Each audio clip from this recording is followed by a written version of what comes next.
Good morning, good afternoon, and good evening, ladies and gentlemen. We would like to extend a very warm welcome to each one of you at the nice global conclave from the lats of the beautiful Himalayas, where the Nepal Institute for International Cooperation and Engagement is located. The think tank was established in the month of February in the year 2016. It undertakes independent research in the field of international relations, foreign policy, security studies, and development. NICE has 4 research centers: China Studies, Neighborhood Studies, Non-Traditional Security Studies, and Security and Strategic Studies.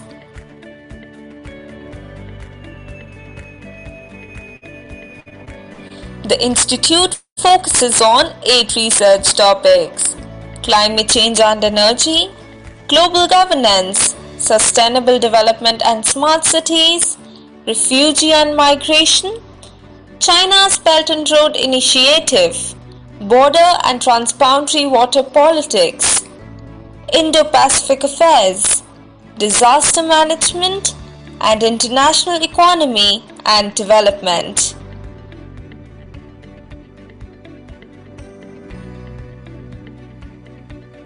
Previously, NICE has had the opportunity to host distinguished speakers from all around the globe. It was a great pleasure inviting me to speak here at NICE. It's a real pleasure to be able to speak with all of you. Well, thank you anyway, and I certainly admire the work that you're doing. I'm very happy to be with you all. NICE Global Conclave is the flagship event of Nepal Institute for International Cooperation and Engagement. The theme of the 3-day conference is Connecting Nepal to the World, with the aim to bring the leaders, diplomats, business leaders, and scholars from all around the globe. The objective of the conclave is to introduce Nepal to the world and at the same time update the Nepalese policy makers and experts about the fast-changing geopolitics, which will help Nepal reshape its foreign policy to achieve its national goal. This is the session M of the conference, titled Contemporary Migration Issues.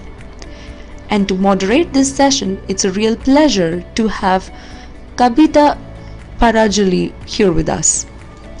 Kabita is a lawyer currently engaged in corporate practice at a law firm in Kathmandu, Nepal. Her past practice, research and writing have centered around matters of immigration law, workers' rights and labor law, human rights and education in Nepal and the US. She was previously a Clean Slate Program Fellow with Harvard Law School's Labor and Worklife program. Without further ado, I request the moderator to take over.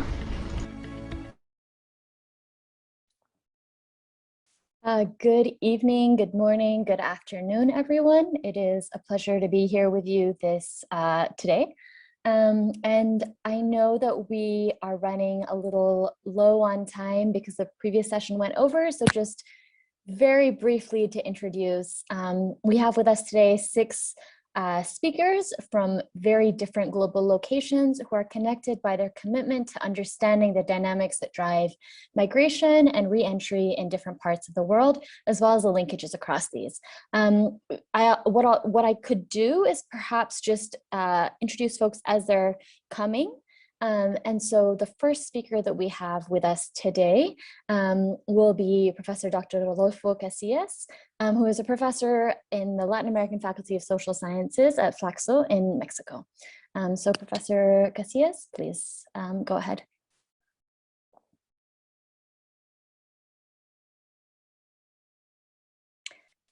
Professor, I believe you're on mute still.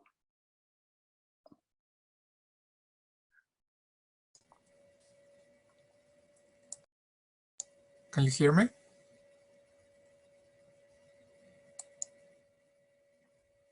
Can you hear me? Yes, we can. Thank you. Okay.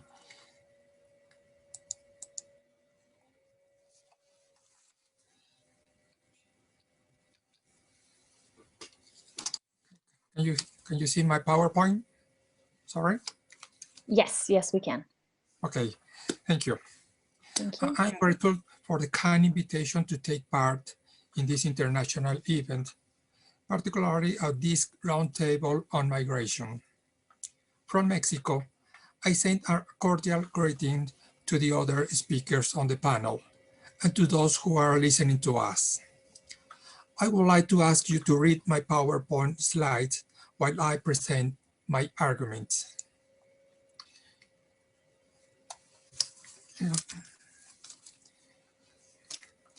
In the next few minutes, I will tell you about an important migratory flow that is made up of people of more than 50 different nationalities, of all of them migrating without the corresponding migratory permit. Migrants in international transit in Mexico. On this variety of nationalities, those from Guatemala, Honduras, and El Salvador from North Central America stand out as they account for 95% of all those detained by the Mexican migration authorities. According to Mexican law, these migrants travel through the country in an undocumented manner. In other words, they commit an administrative offense that doesn't warrant imprisonment. In other countries, such as our neighbor, the US, their law called these migrants illegal aliens as they commit a criminal offense. Consequently, that migrant goes to jail.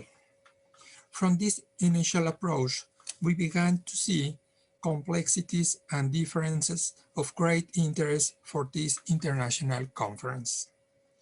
There is no similar vision, no shared legal concept, and no migration practice that responds to the same interests between neighboring countries. This large flow is generally referred to a transit migration. I prefer to talk about mixed migratory flows in international transit. They are mixed flows due to the main reason that motivates their displacement. This reason is written down on the slide we have on the screen. 7 different reasons can be identified.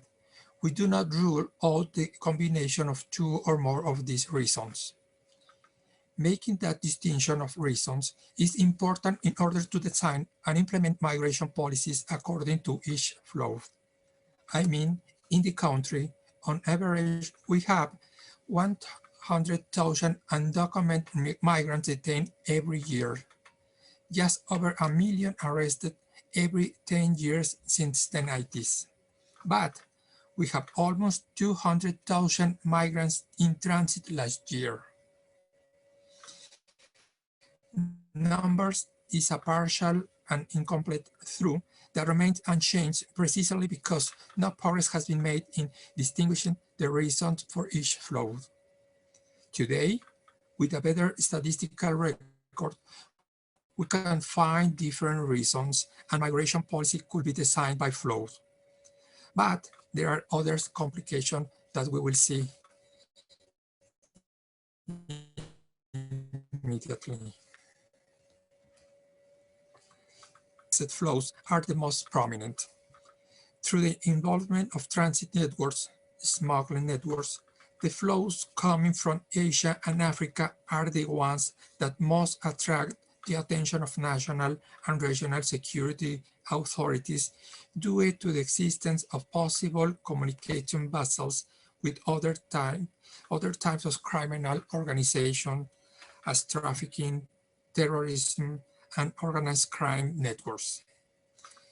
Since the 2008 economic crisis, collaboration between Mexican, Central America, and extracontinental trafficking networks has increased, partly because of their own development and partly because of the effects of Western Europe's decision to close its migration borders which caused more Asian and African migrants changes migration routes and destination. The US became more attractive for these migrants. In Mexico, there are different migratory routes to reach the US. The largest volume of undocumented migrants transit for lands, freeways, and rail networks, to a lesser extent by air and less by sea. All roads are used daily. All roads are used by the various trafficking networks for all kinds of goods, legal or not. For such organizations, people are just another commodity. Different networks, different goods, different social fabrics are moved along the way.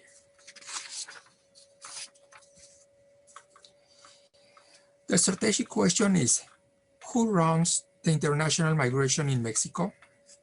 In the slide we have on the screen, we have a synthetic list of very different social and institutional actors, national and international, legal or not, which in different ways and for different purposes have to do with mixed migratory flows, but not only with them.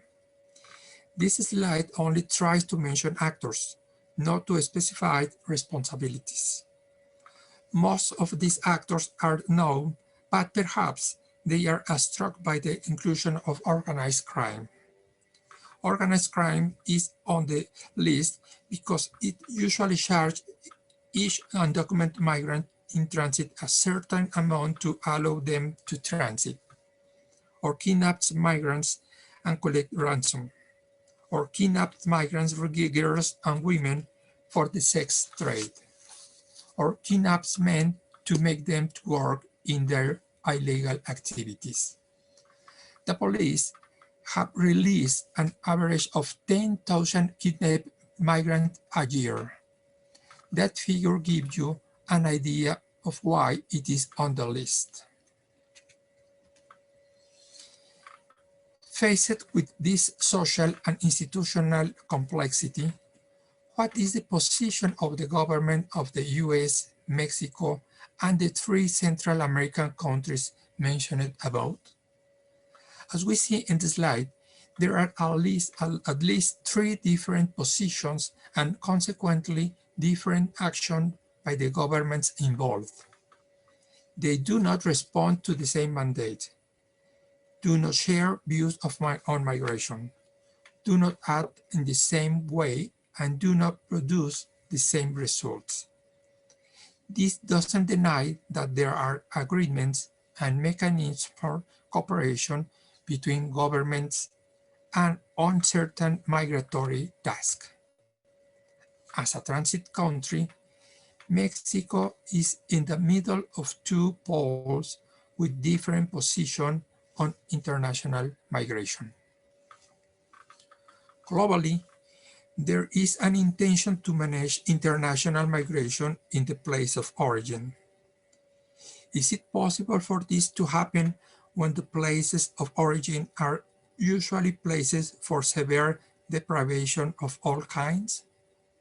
On screen, we see some of the main reasons why Central American governments do little or do nothing to prevent the international migration of their nationals. The list should include the fragility of its institutions and the vulnerability of its political regime. Mexico and the US have other kinds of concerns regarding international migration. Mexico's concerns have a dimension that links and subordinates migration issues to the national economy, which is in turn strongly linked to the US economy. Mexico competes with China and Canada as the US main trading partners. In that competition, Mexico is not going to stop betting big. The US, on the other hand, has a greater and different concerns than Mexico's: its national security and its regional security. International migration, apart from being seen as a domestic matter, has that other security profile for the US. The migratory flows of undocumented migrants in transit are seen by Mexico and the US from these national priorities. US security priorities are addressed by Mexico on a daily basis, as in point 4, although little is said in the specialized media about this broad collaboration. In this slide and the next one, I present a series of factual situations from the logic of US and Mexican interest. This list is relevant to illustrate this overview of this exhibition. Who runs the international migration in transit in Mexico is that question, and there are various and different responses to it, dependent on the social or institutional, national or international, legal or not, actor that responds. Mixed migration flows in international transit through Mexico are the result of long social and institutional processes that, over time, have involved more and new actors and more and new interest. There is no simple scenario. There is no single answer that satisfies the diversity of actors involved. One actor alone is not enough to respond to this complexity. Nor is it an issue that can be solved overnight. Accumulating more troops and migration agents at national borders doesn't solve these complex processes. Because of COVID-19, the US and Mexico, like many other countries, applied greater migration controls at their borders and agreed to contain transit flows. Formal, and I stress formal, agreements were also established for the North Central America countries to contain migration. In the short time, the migratory flows was reduced and the number of detention increased. But in few months, the last year, the flow has grown again. Trafficking networks have increased prices. They have found new ways to continue their business, and the immigration authorities of Mexico and the US have increased the number of migrants detained. Structural and well-established processes on the ground have shown their ability to adapt to new circumstances. President Biden's administration and that of his Mexican counterpart have made new agreements on immigration containment. Today, there are new negotiations to implement economic programs in the places of origin of migration in Central America. When this agreement will succeed remains to be seen. But it will not be tomorrow. Hopefully, in the medium term, we will have some answers. Meanwhile, mixed migratory flows in international transit through Mexico will continue to accompany us for quite some time. Thank you. Thank you very much, Professor Casillas. Really appreciated your structural presentation of a really complex set of actors and migratory pathways. Just a reminder to other folks that we'd really appreciate if you could keep your remarks to 9 minutes. I will message you a reminder at 8 when you've got 1 minute left. And if it goes beyond 1 minute from the 9, I will interrupt you. So I'd really prefer not to have to do that as well. So thank you again, Professor Casillas. And next, Professor Dr. Irudaya Rajan, who is the chairman of the International Institute of Migration and Development on return migration to India, please.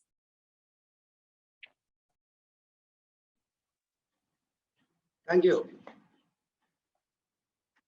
Thank you very much for the invitation to be part of this session.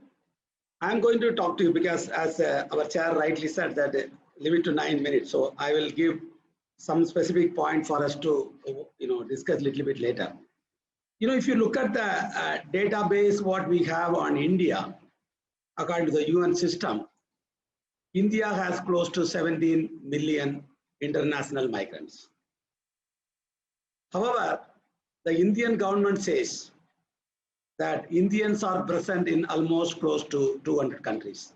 So Indians are present in 200 countries. Of course, today, even Corona is present in 200 plus countries. So Corona and migrants is almost same because they are also going everywhere without visa and passport. But we have passport and visa, we are not able to go. This is the current status of migration and coronavirus. But if you look at that, though Indian government says 17 million international migrants, according to my estimate, we have close to 20 million international migrants from India, 20 million. Out of that, 10 millions are in the Gulf countries. 6 countries in the Gulf is accommodating 10 million Indians. Saudi Arabia, Qatar, Bahrain, Oman, Kuwait, and these 6 countries. The remaining Indians are found in remaining all the 100 plus countries. But if you look at that, COVID-19 brought all these migrants to a standstill because, as I believe, COVID-19 is not a migration crisis. It is a health crisis converted by people like us, policymakers. And we said lockdown will solve all this corona to move between countries, between states, between regions. So we converted the health crisis into the migration crisis. What did we do? We have just a lockdown, closed the border, everything was closed, the whole world, of course, at different points of time. So people were stranded and the return migration started coming up. Now return migration is part of the migration cycle. You migrate, spend some time in the countries and then come back, or you become a citizen. Then they are no longer migrant, they become what is called the non-resident Indians, or whatever the country you are there, then you become an Indo-Canadian or Indo-UK citizen, but you don't belong to your country. Otherwise, you have to come back, especially in the Gulf countries. If you go to Gulf, you have to work and then you have to come back. So the coming back is something like a normal phenomena in the migration cycle. But what happened during the COVID-19 crisis, the return migrants are more than the normal return happening at every point of time, normal return. Now, normal return happens every year, but Gulf countries, we also had more return some time back. We had a Gulf War, we had a lot of return migrants, and then we had Nidakat, a policy in Saudi Arabia, which also brought some Indians back home. Then we also had financial crisis, 2008. And of course, we also had Arab Spring, but it did not go into a bigger problem. So we did not get more migrants.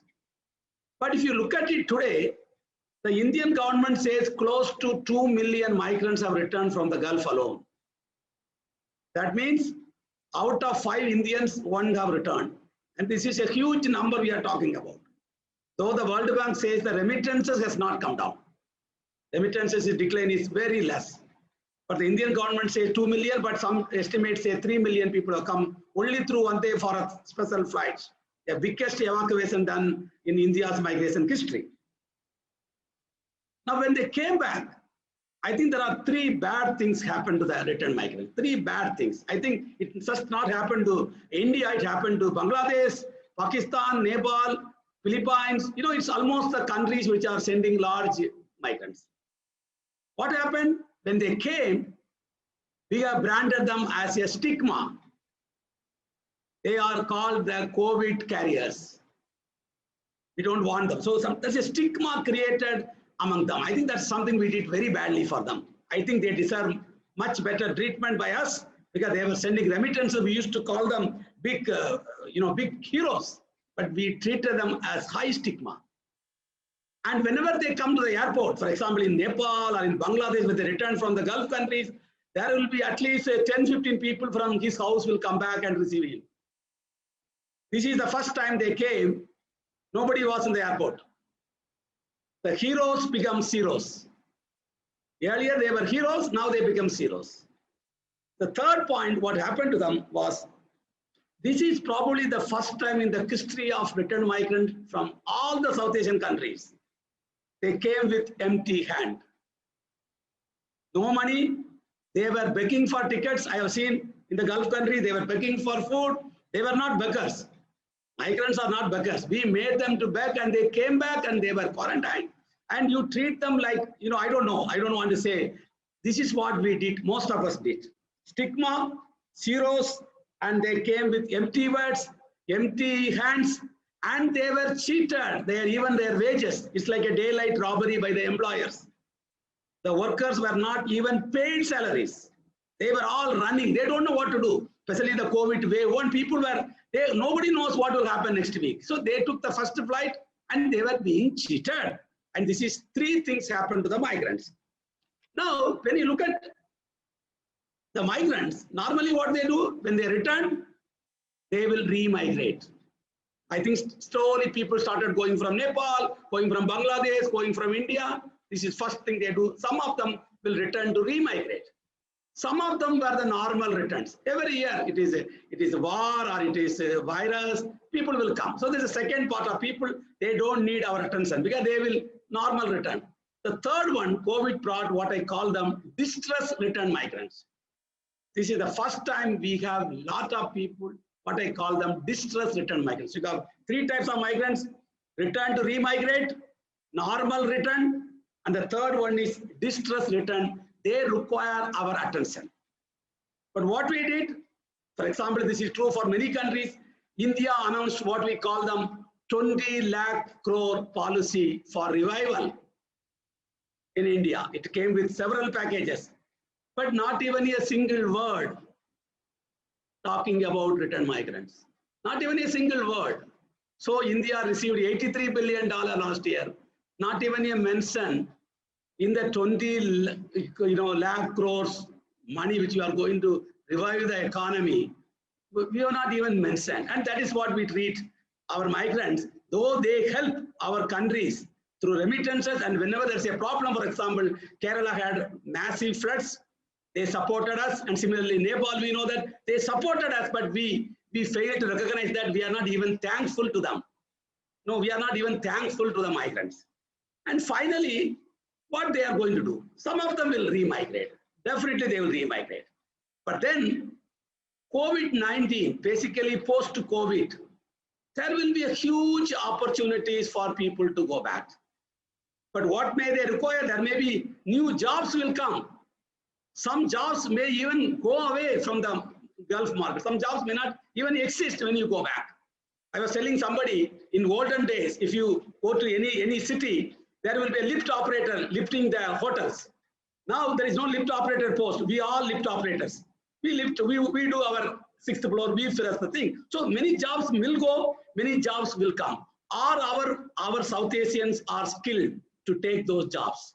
Are we spending money to provide them skills? I think this is something very, very important. The second one about the vaccination. We have to prioritize the migrants if they want to go back. I think that is something very, very important. We have to provide them vaccination. And then we should also set up a distress fund so that we can give them some one-time grant so that I don't hear returned migrant committing suicide when they come back. Already hearing some stories. Very sad to hear the heroes are coming back to our own countries and committing suicide. I'll stop here. Thank you very much.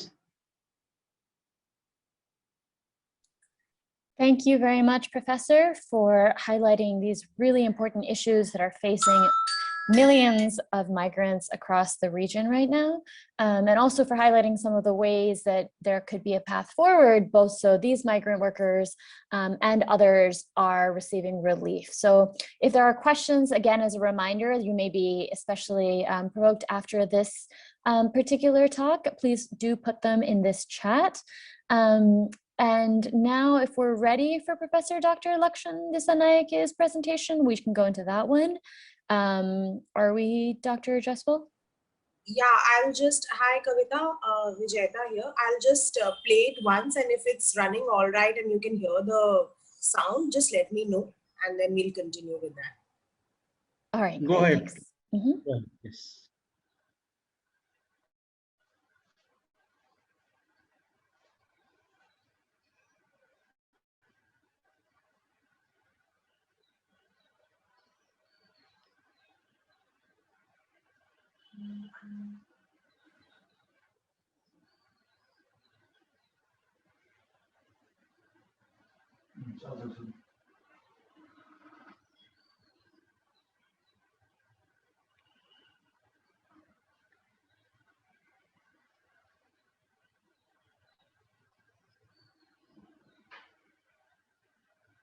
Yes, please press that play.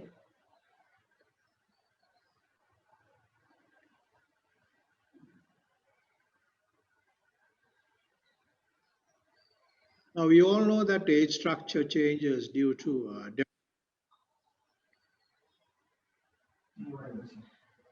Vijayta, it's fine. It starts from there.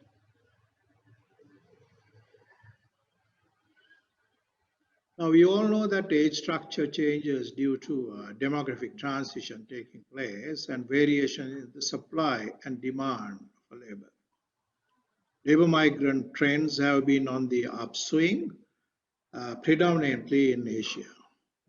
In 2019, for example, the number of international migrants worldwide was nearly 272 million, up from 221 million in 2010 and 174 million in 2000. About 3.5% of the world population were international migrants compared to 0.8% in 2000. In 2017, migrant workers accounted for nearly 59% of the world's international migrant population. So the whole world has become very mobile, crossing borders. Crossing international borders to work is one of the key motivations behind international migration, whether motivated by economic inequalities, looking for employment, or otherwise.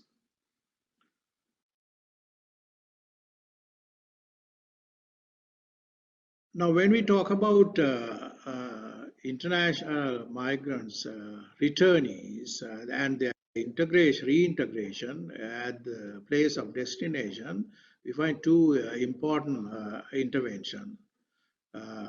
One is IOMS intervention because their objectives of providing humane and orderly migration and IOM's integrated approach to reintegration based on holistic and a needs-based response at the individual, community, and structural levels.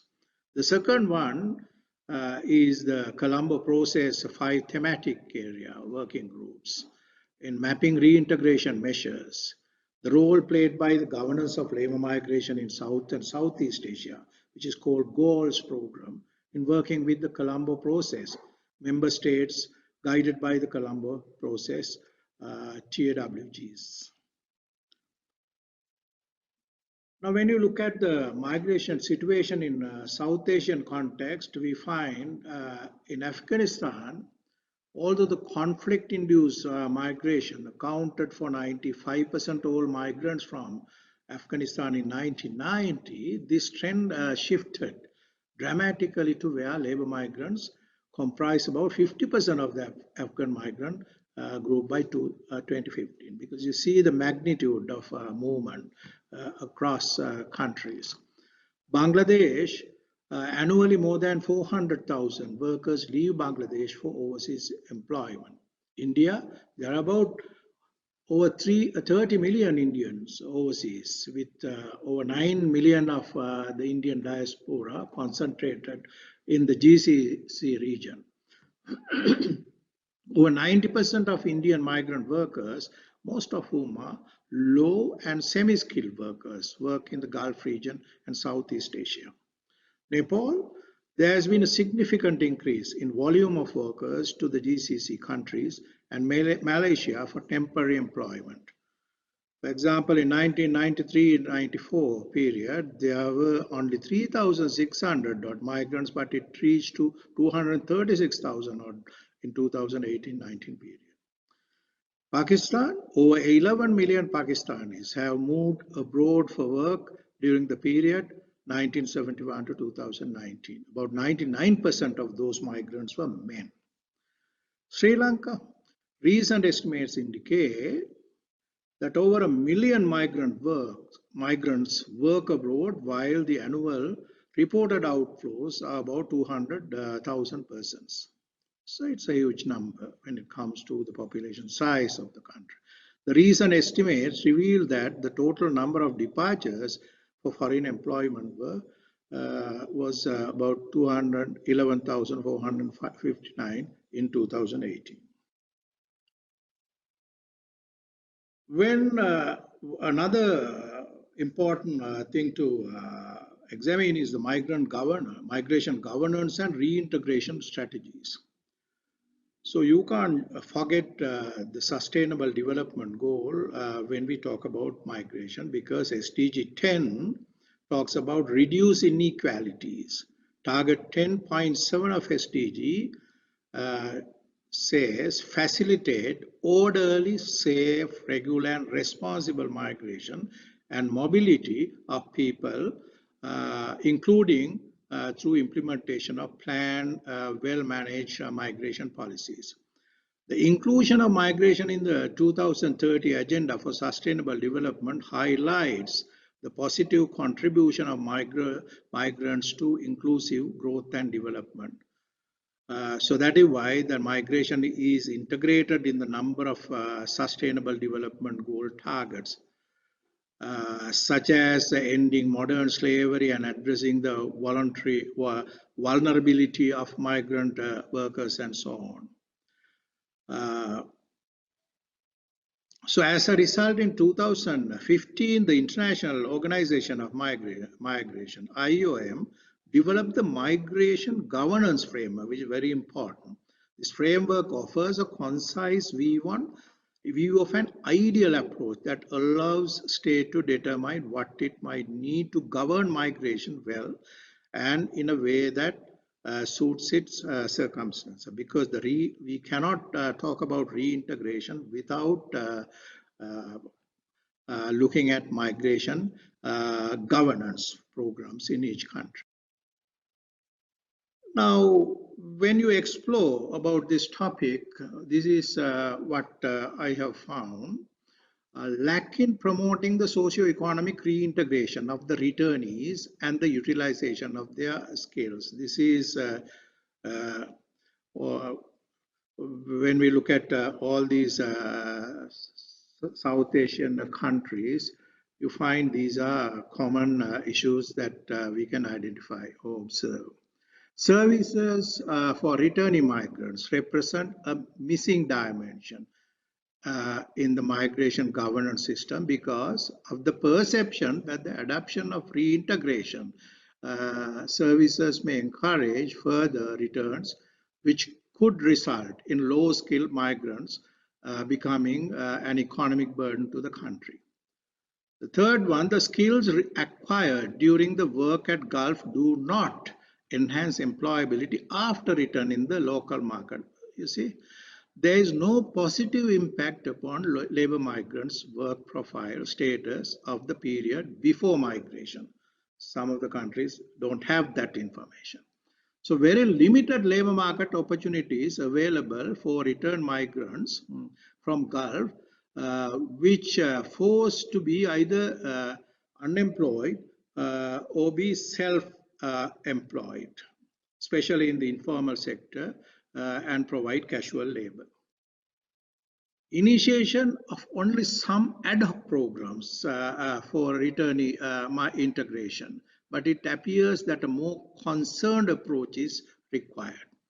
Although there is a provision for in-country and overseas training on safe migration, a little attention has been given to the issue of reintegration of returned migrants in the domestic labor market.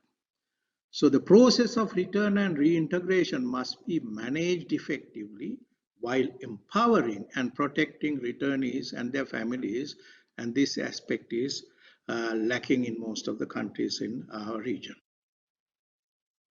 Conclusion, programs on social integration, reintegration rather, of the returnees into the family and community, that is essential, which is lacking at the moment.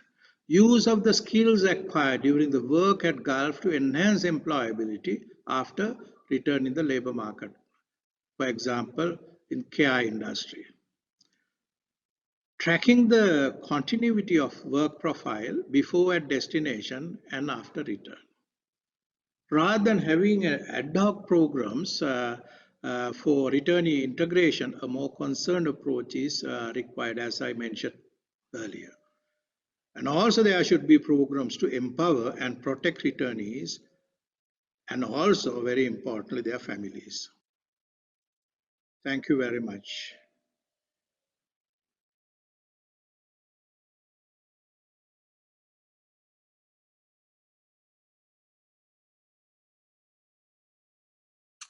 All right.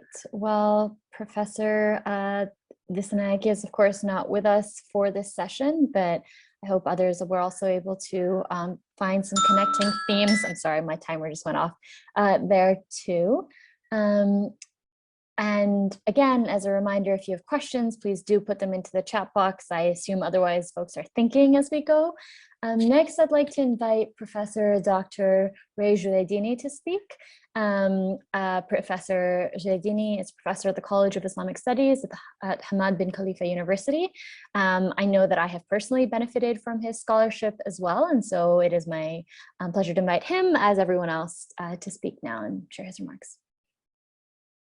Thank you very much. Before I begin, I must say that I have connectivity problems. You are cutting out on a regular basis for about 15 seconds, but I know that when that happens, you can still hear me. So I'm just going to carry on. So if at some point you want to speak to me, I don't hear you, it might be because you're just cut off. So with that said, let me begin my talk on specifically on migrant labor between Nepal and Qatar. It really wasn't until the 1990s that the Nepalese migrant labor increased significantly to the Gulf countries. And this was part of the Asian replacement of Arab migrants in the region that began really in the mid-late 1980s. By 2001, some 87% of those officially registered migrant workers were in the Gulf countries, that is from Nepal. The 1996 to 2006 civil conflict in Nepal was also a push factor. The Nepal embassy in Doha opened only in July 2000, and in the Qatar embassy in Kathmandu opened in April 2011. It had operated from New Delhi up until that time.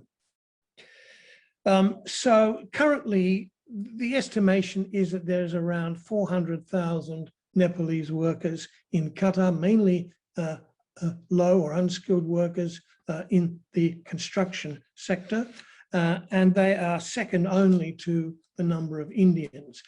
Now, whenever we talk about nationalities and the numbers, these are always pretty much unofficial numbers because there are no official statistics broken down by nationality that comes from here. So we get them from labor force surveys and other surveys. The dependency, of course, of Nepal is very, very interesting on remittances, financial dependency. The proportion of remittances, this is just 2013 figures that I have, to Nepal from the GCC was something like 71%, about $4.18 billion being remitted at that time from the GCC. The 2017 worker remittances were about 28% of Nepal's GDP, which really is the highest of all of the Asian labor origin countries. I need to just share just one overhead. Sorry, I forgot to do that.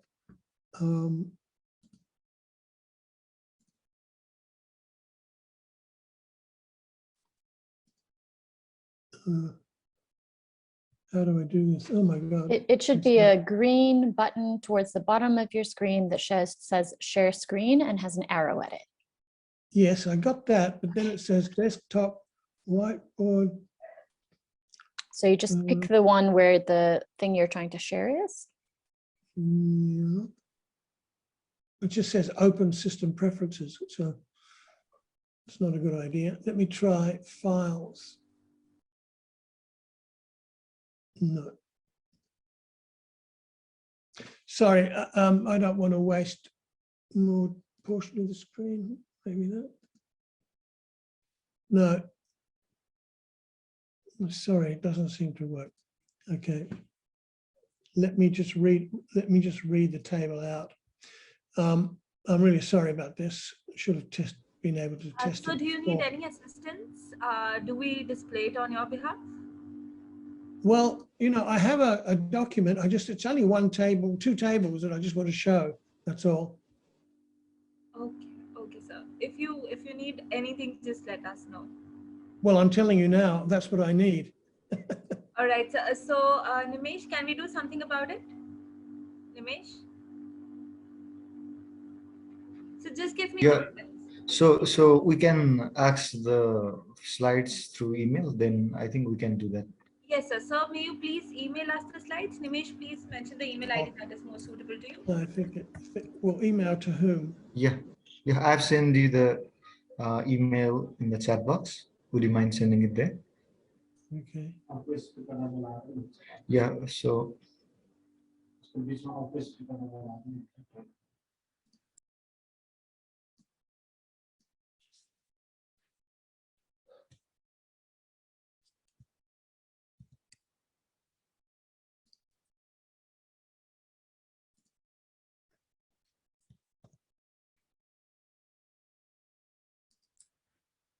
I think while the honorable speaker will send the email, I think we can proceed to other speakers, and later we can, I guess it's up to the chair to decide on that.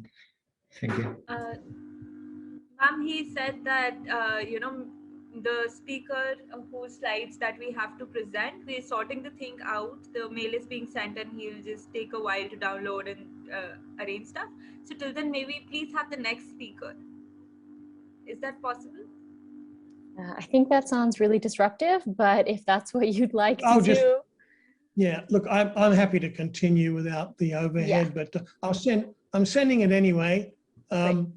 All I will do is just talk to the table, which basically gives an overview of what Nepalese workers pay and what they receive, what they pay for recruitment, and it's the recruitment issue that I want to focus upon here. So it's, I don't have much time left now. Nepalese workers are paying, you know, from a study that was done in 2017, no, a bit earlier, the actual study by the World Bank, were paying on average about over $1,000 US dollars. Their average wage in Qatar was $340 a month. And whereas their origin wage back in Nepal, for those who did have work, most of them didn't, was about $112. So they were receiving about 3 times the salary that they would receive if they had work in Qatar. Oh, you've got it up there. Well done. Okay, so that's there. And this is just to compare with India, workers from India, Pakistan, the Philippines, and Bangladesh. And what you see is a tremendous discrepancy in between Nepal and India, what they're paying for recruitment, and Pakistan and Bangladesh, who pay the largest amounts of money for recruitment, which is what we're trying to stop, and what many international organizations now have campaigns for what is being called as ethical recruitment practices, where workers do not pay. Okay, just one, if you just go up, can you just scroll up to the next table? Yeah, just to show you the education level. This is from an unpublished survey done in Qatar in 2019 with a sample size of about 2,000 workers. And you see that in Nepal and Bangladesh and India had quite a high proportion of workers who never attended school. So there's also a fairly high level of illiteracy. And 42% of Nepalese workers only reached primary school, similarly even higher with the Bangladesh workers. Okay, so we're looking at a very low educated workforce in Qatar. Now, just to say that while there have been these campaigns to stop workers having to pay for their recruitment, often where they have to take out loans, and that leads to forced labor and indeed classifications of trafficking for labor exploitation.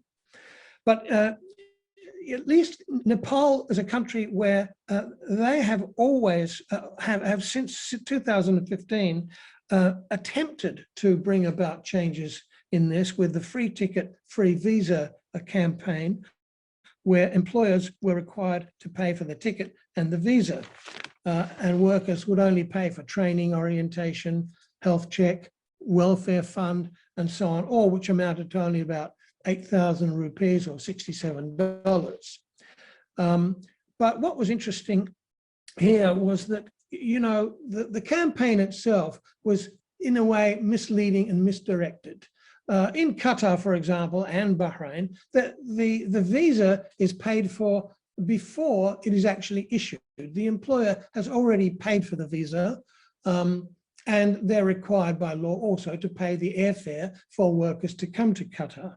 Now, what's interesting is that the Nepalese agencies would charge workers for the visa as if it was a legitimate charge. Now, the idea of paying for a visa, people generally accept that as a legitimate cost, but it's not. In this case, it never has been, because the employer has already paid for it, and it's about $82.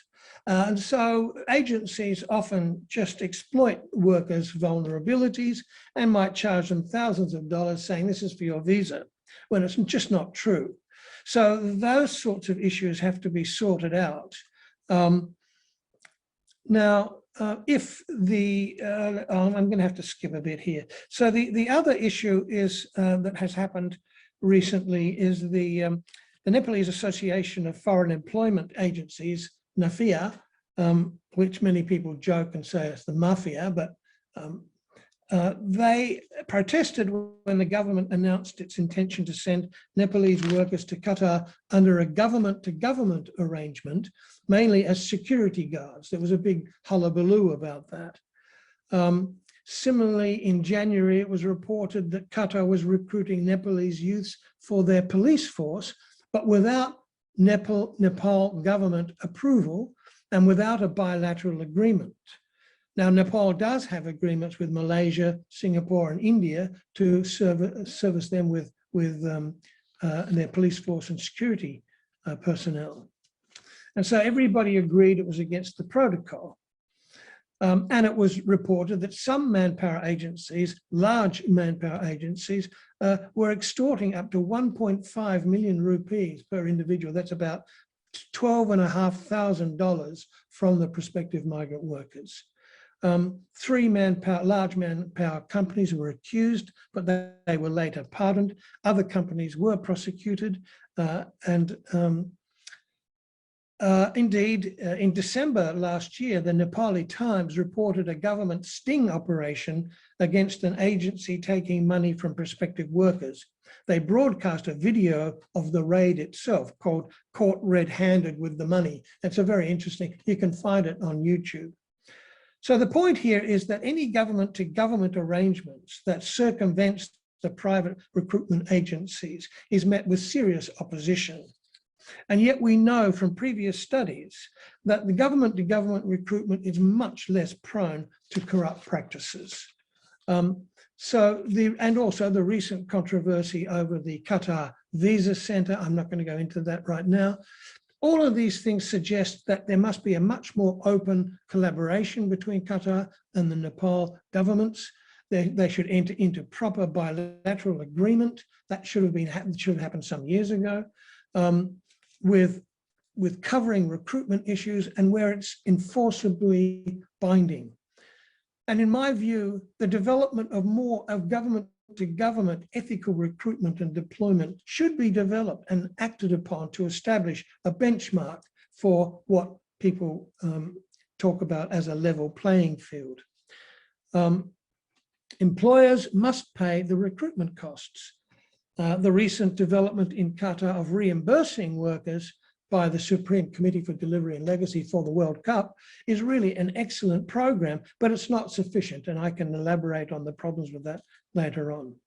So, and also, lastly, despite the Foreign Employment Act in Nepal, with provisions for worker grievance claims, Nepal should really consider introducing a joint and several liability legislation, as is in the Philippines. If I have one moment, I'll just add that what is recent development is the Indian competition. India has currently revised its minimum referral wage rates, and for Qatar, it's $200, and it's very, very interesting.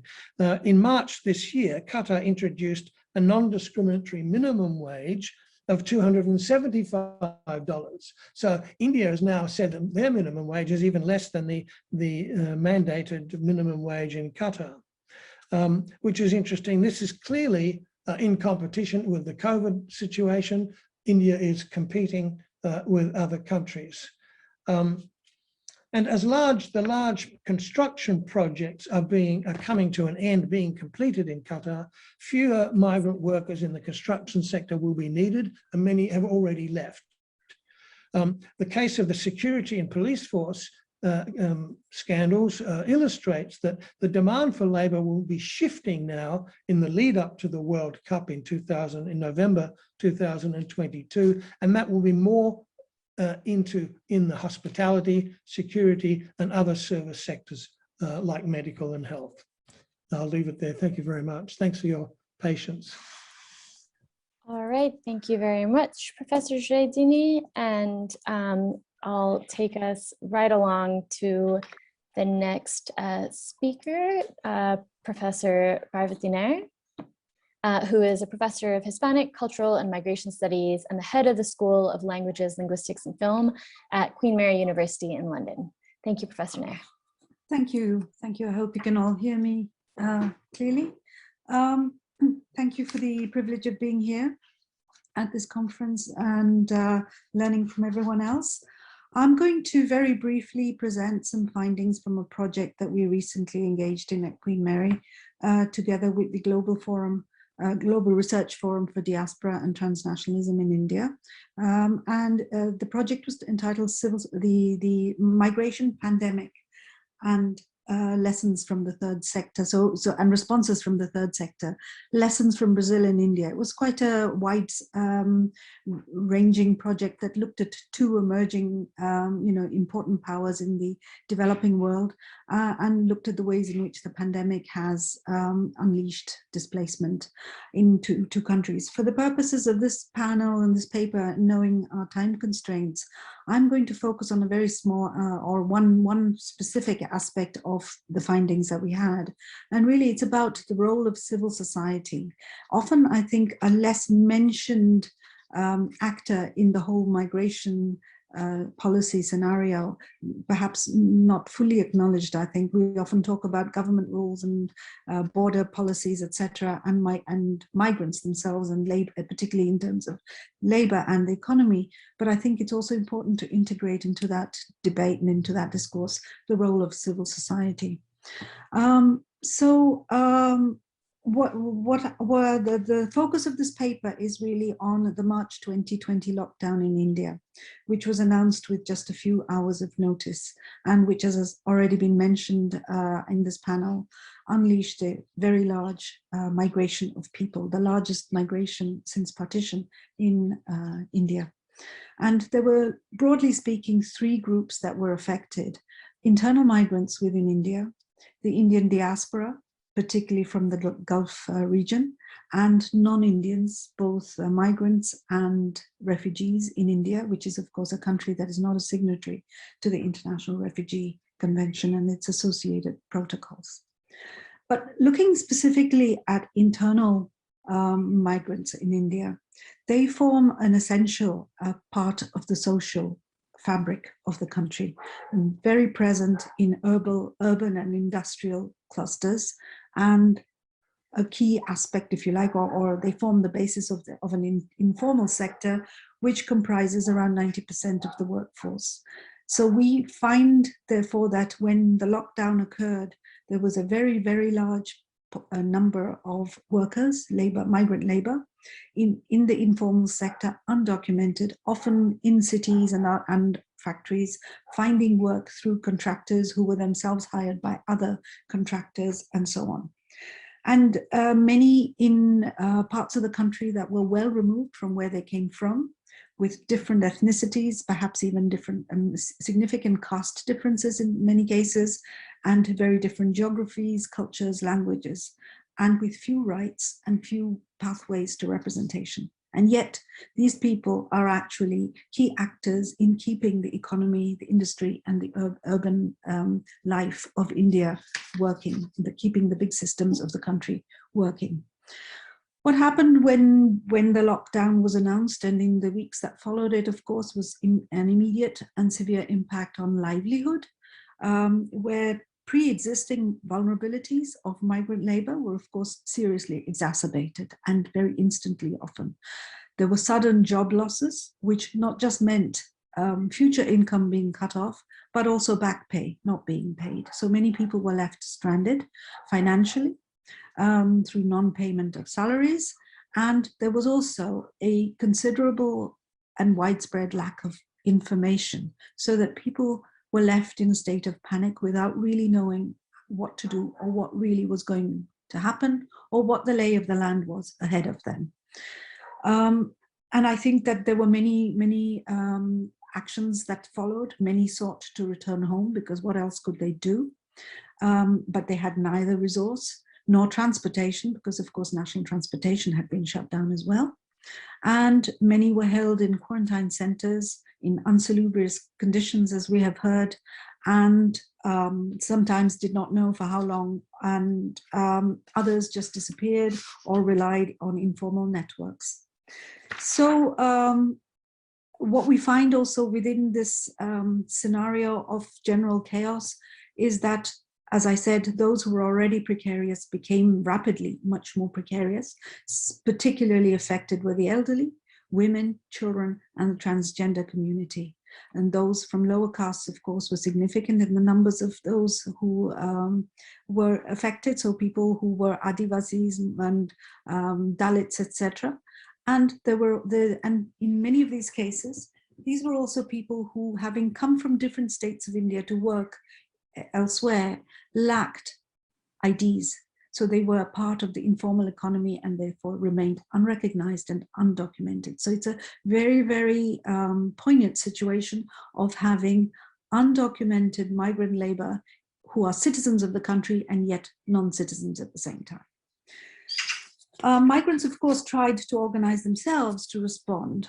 But I think that what we found is that there were basically the third sector, and I use that phrase in a very broad sense to really look at three main groups of entities and organizations that responded and did so, I think, quite heroically and really they deserve recognition.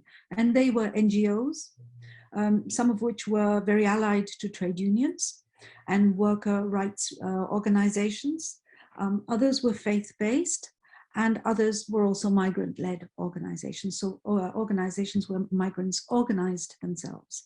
And really it was these entities that came together and went well beyond their capacity and often well beyond their traditional or established remits in order to respond to what were absolutely clear humanitarian needs on the ground. So providing food and daily essentials, providing medical assistance as and when possible, providing sanitary kits such as masks and gel and disinfectants, etc. Most importantly also providing assistance and information, because one of the things that was most lacking was adequate information. And then working amongst themselves so that very different organizations who would previously not have been in touch and might have been advocating on, doing advocacy work in different areas were connecting across the country in order to create pathways of assistance for people along the main corridors through which migrant labor was going back home. So these were sort of key ways in which they helped organize and create order in what was a very disordered and chaotic scenario on the ground. They also obviously provided helplines using digital technology. And I think it's very important to understand the absolute vital role played by digital technology, WhatsApp particularly. Do I have a few more minutes? I didn't look at my time. Am I okay for time? You've got about a minute and a half. Okay, I'll be very quick.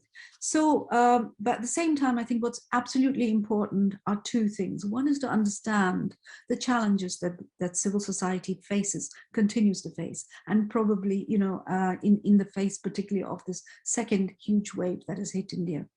Firstly, the gap between what they do and recognition by higher authorities. The lack of funding and resources despite donations and charity that comes from the public.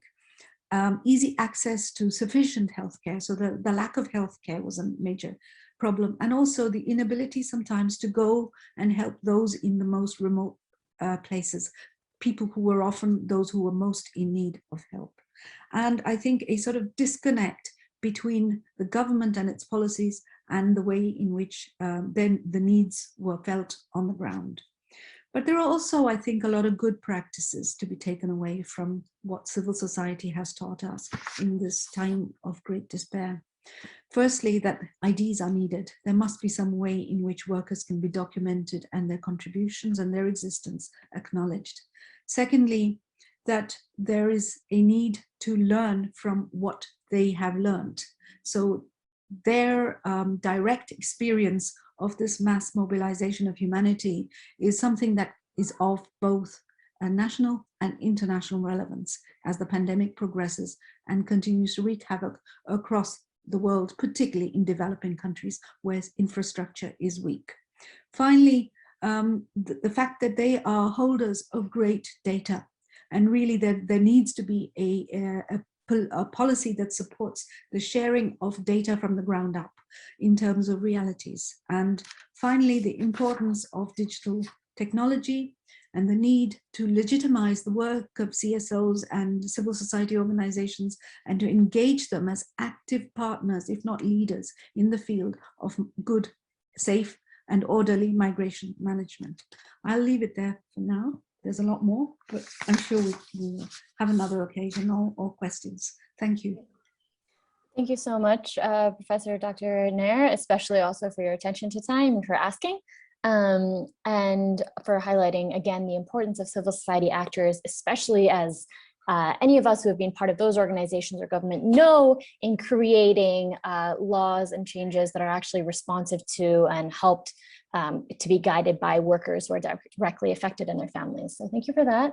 And finally, Harikesi, I'd like to invite you to speak. Harikesi is a doctoral candidate in global governance at the School of International Affairs at Wilfrid Laurier University.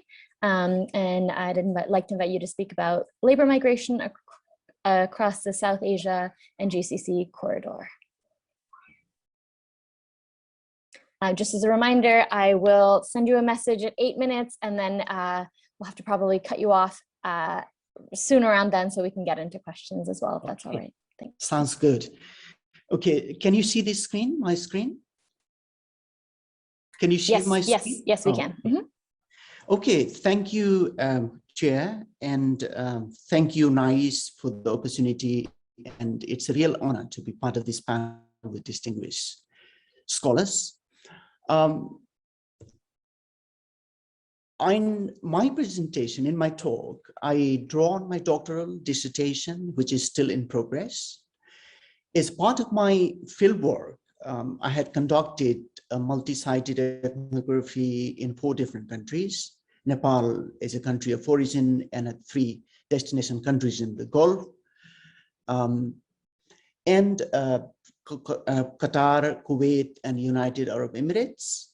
And I had collected qualitative data from 3 categories of research participants: women migrants, especially those working as domestic workers in the Gulf countries, as well as returnees in Nepal, government officials in Nepal, and the embassies in the destination countries, and the civil society organizations working on issues of human rights and issues of migrant workers.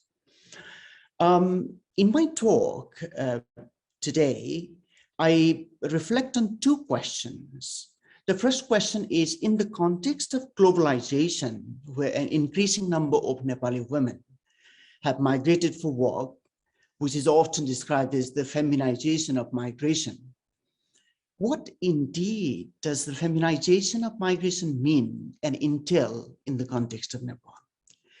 And if time permits, the second question I will touch upon is, since the first Foreign Employment Act was introduced in 1985, Nepal has in one form or another embraced a restrictive labor migration policy, which has over the years fluctuated from complete bans to partial bans, restrictions based on age bars, and so on. And what really explains such a policy, state policy, when the fact is that it actively promotes male labor migration? The feminization of migration is a contested concept. Some migration scholars argue that no such phenomenon has really taken place. It's because the migration of women is not a contemporary issue. It has existed for a long time. Therefore, the term feminization of migration is a misnomer. However, the feminization of migration is used to refer to the increasing phenomenon of women's migration, especially from the global south, is independent capacity, rather than as dependence of the husbands. But in the context of Nepal, it is not just the feminization of migration. It is the feminization of labor migration, and what's more, it is the feminization of domestic labor migration. And that too is concentrated in a few Middle East and Gulf countries. Therefore, the feminization of migration in Nepal has some distinctive characteristics. First, the feminization of migration invokes the notion of the hypermobility of women across national borders. Some scholars describe this as the mobility's turn, mainly focusing on themes of movement, travel, transnationalism, cosmopolitanism, and the diaspora. And in the context of South-South migration in general, and in the context of Nepal in particular, what is equally important is to look at the restrictions, regulations, and constraints and limits imposed on women migrants and the mobility at multiple scales. So there has been a substantial increase in the number of women migrating independently for work in Nepal. But at the same time, women are also discouraged and are prevented from migrating at all scales, family, society, and the state. This is evident through the bans and restrictions that Nepal has imposed on women migrating, especially for domestic work in the Gulf countries. Secondly, a great deal of migration in the Nepali context takes place using unofficial informal routes and channels, which creates highly precarious conditions for women migrants. And a third, most Nepali women migrants are concentrated in the Gulf and Middle Eastern countries. So in many cases, these women work in low-paid informal sector, especially the domestic work, as I mentioned earlier, which is highly unregulated, and it's not even covered in many countries under national laws, labor laws. And the fourth distinctive characteristic is what I would like to call the Dalitization and ethnicization of the feminization of migration. And what I mean by this is that a great deal of women migrating for domestic work, in particular in the Gulf countries and Middle East countries, are from Dalit and Janajati groups.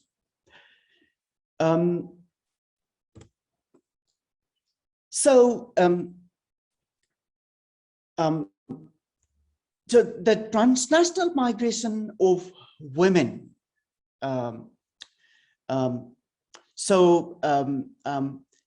intensified, as Dr.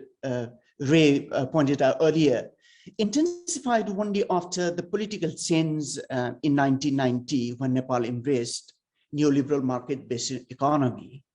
The governments elected after 1990 embraced neoliberal policy under the structural adjustment program. It opened up the Nepali society, not only economy, to the forces of globalization and global capitalism. So opening of the borders for global market forces also opened up and expanded the flows of transnational migration. So therefore, in this context, I look at the feminization of migration in Nepal, and also the labor migration policy of the state in the light of what I call the local global entanglements.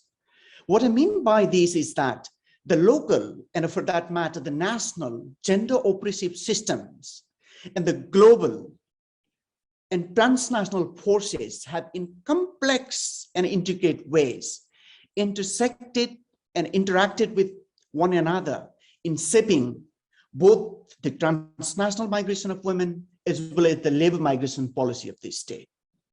And these entanglements are at the core of both these phenomena, and they operate at multiple levels and in multiple sites, but always having gender geopolitical implications.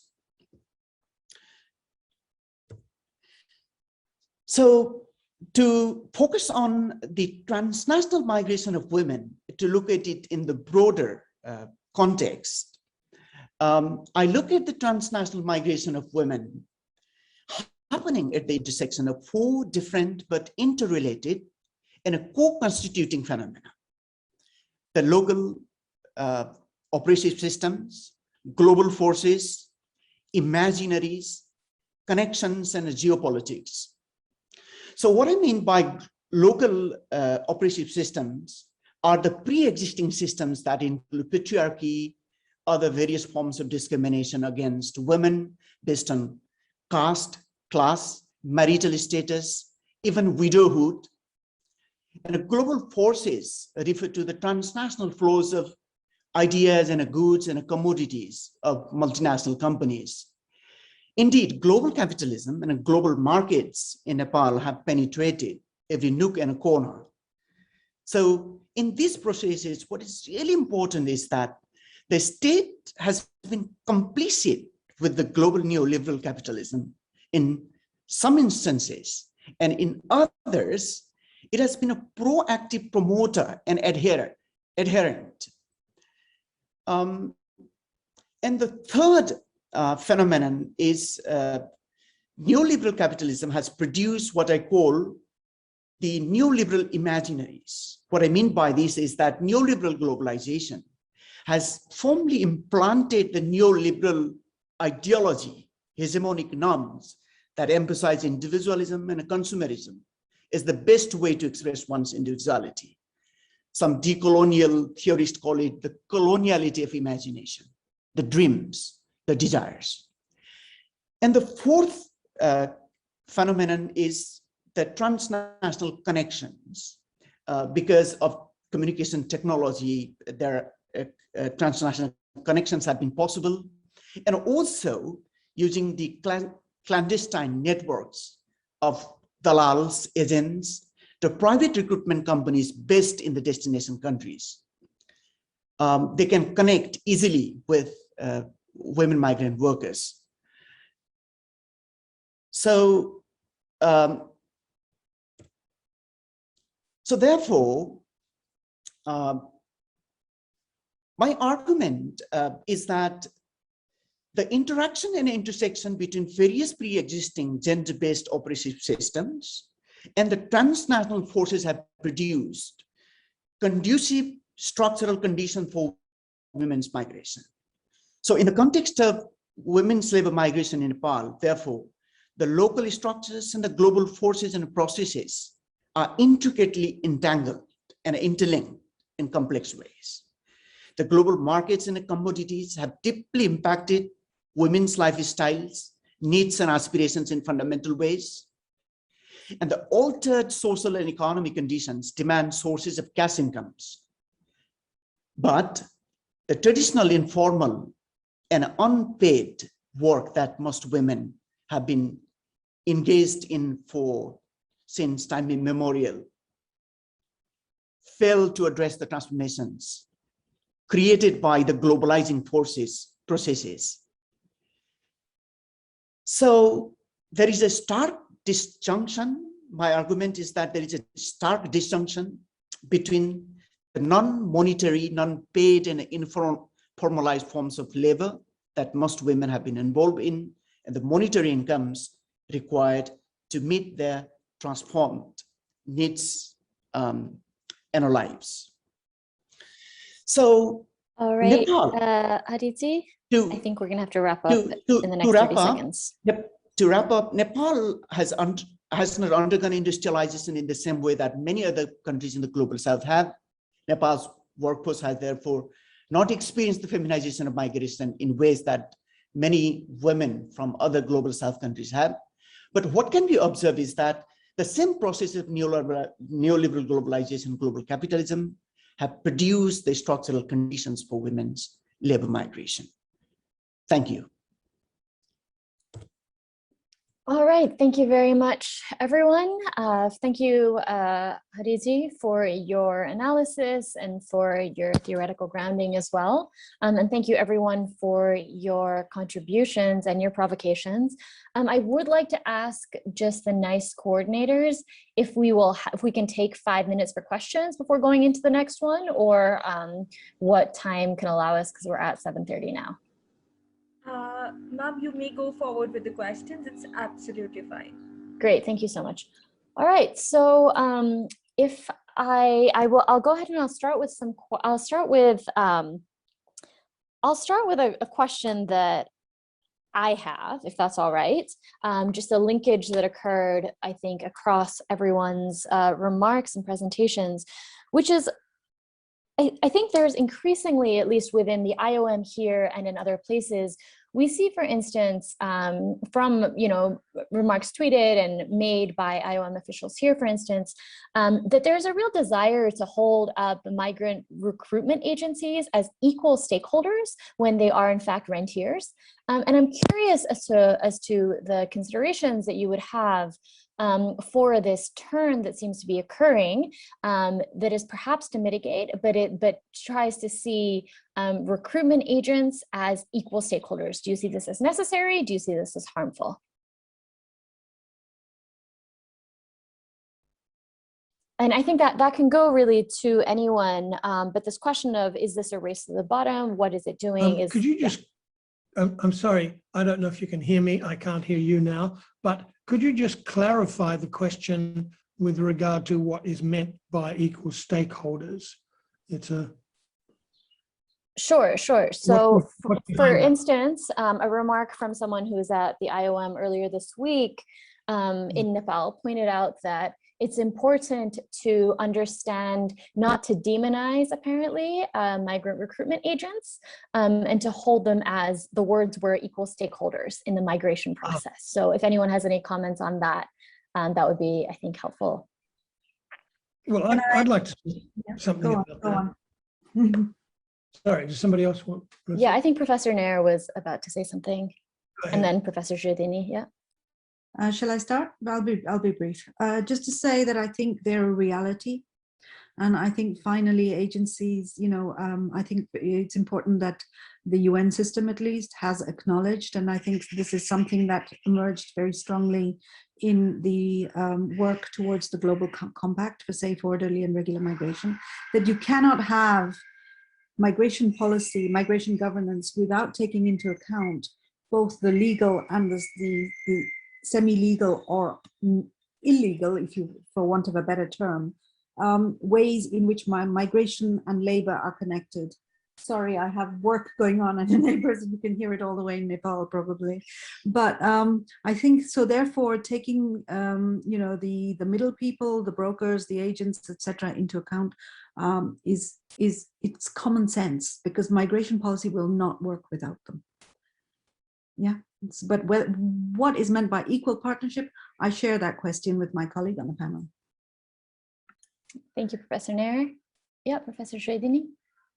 Yes, look, I think it's important to always keep in mind that it's not just the recruitment agencies themselves who operate autonomously and charge workers and conduct all kinds of unethical practices. We know that there is a lot of corruption, but the employers in the countries of destination are implicated in that.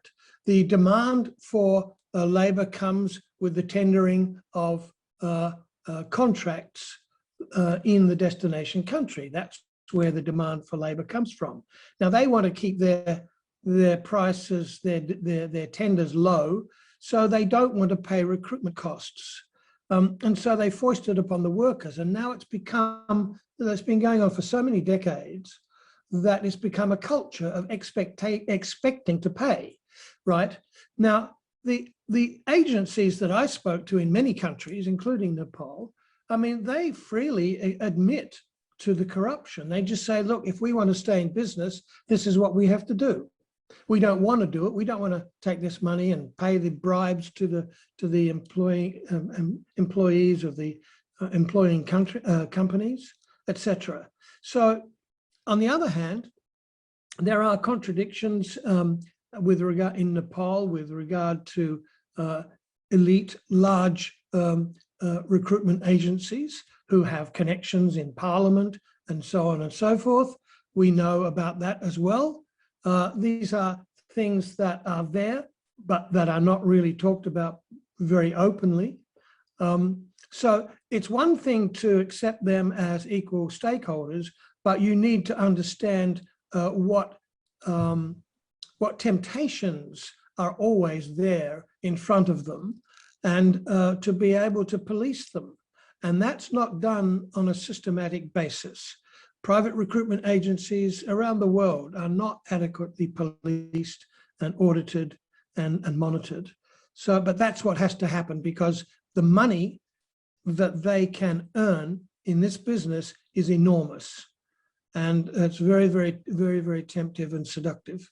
Thank you. Thank you both for those responses.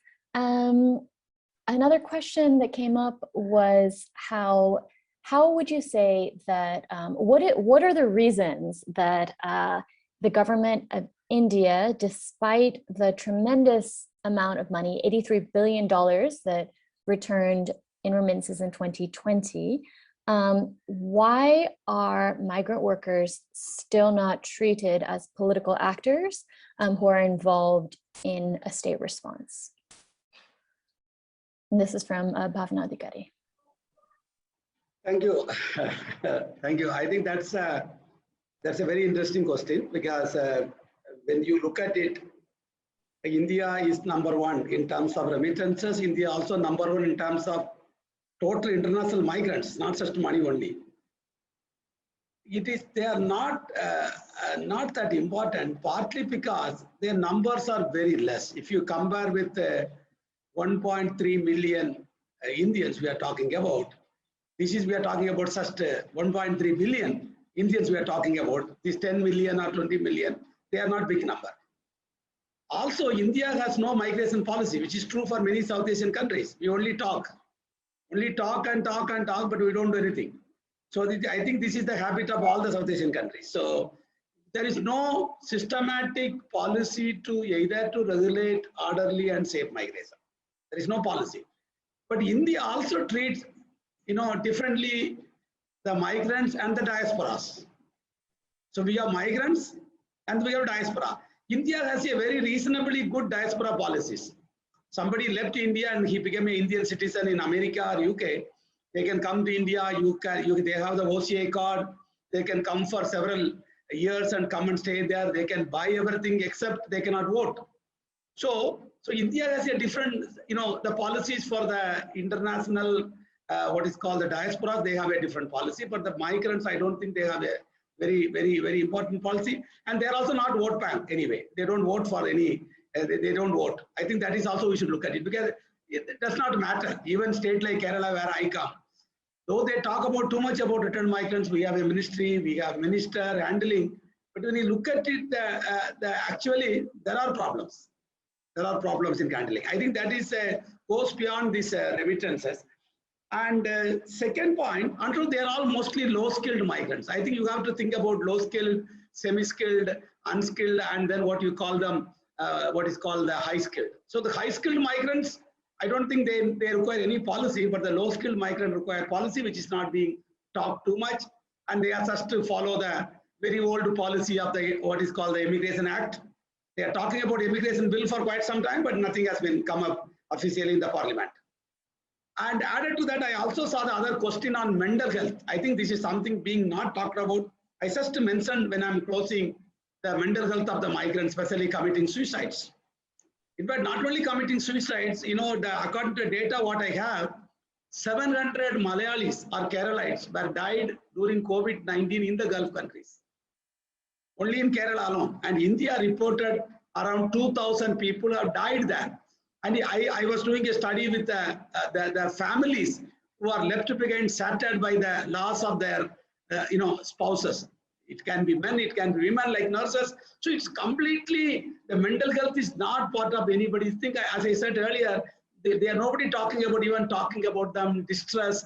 Just they talk about the day when somebody died, bringing dead body, things like that. But actually, helping them coming out of that stress, the loss of the spouse in the Gulf. In fact, one lady told me, he was not well. Then they said he's in the hospital. Then they said he's in the ICU, then ventilator, then no oxygen, died. And not even buried in the Gulf countries. So they have not seen.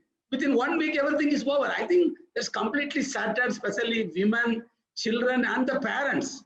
I think it's going to be a very terrific thing what's happening right now on mental health, but we don't talk about that. We talk about giving them some rice, some food, some money, but the psychological stress is extremely high, extremely high. Yeah, thank you. Thank you for highlighting that and for bringing attention to that question that was in the that was posed as well, Dr. Rajan. I'd also like to ask Professor Casillas if there's anything that you'd like to share from the experiences that you have noted across Central America and Mexico, linking that there's a question about, in the context of the feminization of migration, what steps can be taken to promote safe and regular migration? I think there are often similar concerns raised socially across our regions. And I'm curious as if to whether there are steps or processes that have been encouraged or that you've seen in your context. Thank you. Well, the first thing that I want to say is sorry because my presentation spent more than 8 minutes. Sorry, but well, about your question. It's a very interesting question. The first thing, the thing that I want to say is, in Mexico we have a song. This song is called 3 Times Wet. It's a Mexican song, but represents the situation of Salvadoran people who need to cross 3 rivers before to reach the US. With that reference, I want to say that my presentation have one purpose: to present an overview of different problematic processes that involve very different and more actors in that processes. What can we do? Well, we are seeing that Mexico and the US are working hard to try to regulate 6 million of Mexican people in the US, for example. We can see that there is an important process trying to regulate the migrants in the destination places. Mexico and US are working on that side, and Central America is trying to do the same thing. But the problem about the people who trying to go to the US remain present. And the only politics that we can see is trying to stop all the new flows that trying to move from the origin places to the US.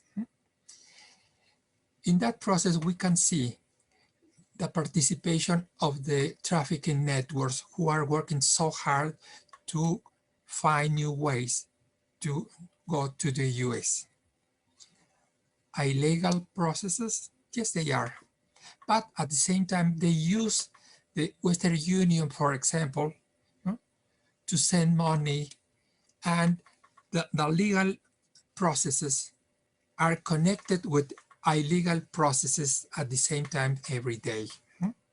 For that, my presentation tried to present connection between security aspects, economic aspects, and migratory aspects. All are connected every day in every process that we see from Central America, Mexico, and the US as destination country. It's a complex, I know, but at the same time, we can see macro processes and micro processes involved. For that, it's quite difficult to find one way to respond to this problem that is more than one government, and we need the international agencies for different aspects: labor, women, human rights, refugees, and all different agencies that are working need to work in Mexico, need to work in Central America, but we need a regional vision for these different processes involved. I expect with this answer can help you. Thank you. Thank you so much, Professor Casillas. We are at time. So again, I'd like to thank everyone who spoke, everyone who asked a question, and I do apologize if we were not able to get to your specific question. And I think, again, one of the key elements that I am taking away from this is the need to, again, be centering the multiple levels of interest of migrant workers as political actors, as economic actors and agents, and the organizations that work directly with and represent them, other than only government agencies, but looking constantly at the multiple layers, as Professor Casillas, as all of our speakers were discussing, to understand the dynamics that are driving migrant workers, and also perhaps leading to blockages in allowing both for their mobility and support when they're returning home. So with that, thank you again. And I would like to close out this particular session. Thank you very much, Kabita. Thanks very much for your moderation. It was excellent. Thank you. Thanks. And thank you. Dr. Thank you for People chairing and and having others, if us. there's anything else that needs to be happening to tie this up, please let us know. Thank you so much, Kabita ma'am. Thank you, all the speakers, for being a part of this particular session. Now, I just like to hand over the session to Nimesh to deliver the formal vote of thanks. So, Nimesh, please take the session forward. Nimesh? Yeah, I'm listening you, but there is some technical problems here. So, do you have that? Do you have that vote of thanks video? No, that's absolutely all right. That's absolutely all right. I'll just deliver it by my own. So, ladies and gentlemen, thank you so much. Yeah. Yeah, I can play it now. Yeah. Yeah, please. We're so sorry for the technical glitches, but it's not our fault. I think we're all at this point in the pandemic used to it, unfortunately. Yeah, absolutely. Nimesh, it's not audible. Thanks.